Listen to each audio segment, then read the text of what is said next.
Does your hip crack and snap every time you lift it up? Or when you do core exercises like this, you hear clicking every single time your leg moves? What is that sound? If that's happening to you, your hips and your pelvis might be out of sync, rubbing on soft tissues around the area. When you lift your leg up, your pelvis is supposed to roll back, clearing that space in front of your hip so your leg can move up. But if you're stuck in anterior pelvic rotation like this and it doesn't roll back, your hip is either going to get stuck or it's going to create a pinch in the front, making that popping noise. That's why you might hear this sound more as you're getting out of a chair when your hips are bent at 90 degrees. But there's another big reason why your hips are making that noise, and that's because your pelvis is weak.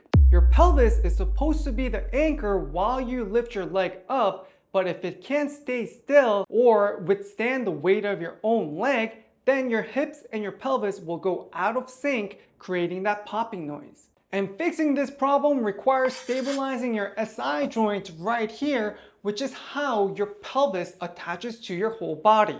Good news is fixing your anterior pelvic tilt and stabilizing your SI joint is pretty easy as long as we target the right muscles. From my years of working as a physical therapist, I found two really helpful exercises that's helped a lot of my patients fix their snapping hip syndrome.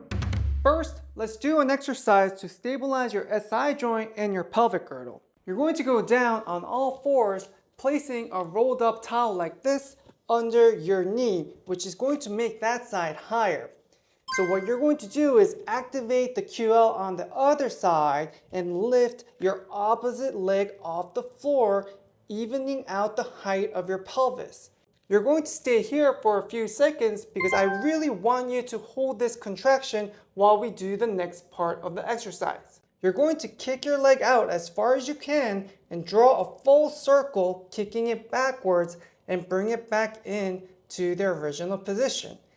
If you do hear a cracking noise as you're doing this, you might be losing your QL contraction that you're supposed to keep, so you can go back and you can try to feel the QL contraction.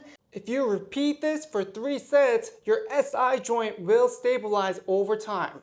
Exercise number 2, let's fix your pelvis stuck in anterior pelvic rotation. You will need a foam roller like this, but if you don't have one, you can just roll up a big towel. The placement of the foam roller is really important. You want to place it right where your tailbone ends. If you place it up too high, it's going to put you into anterior pelvic tilt, which is not what you want.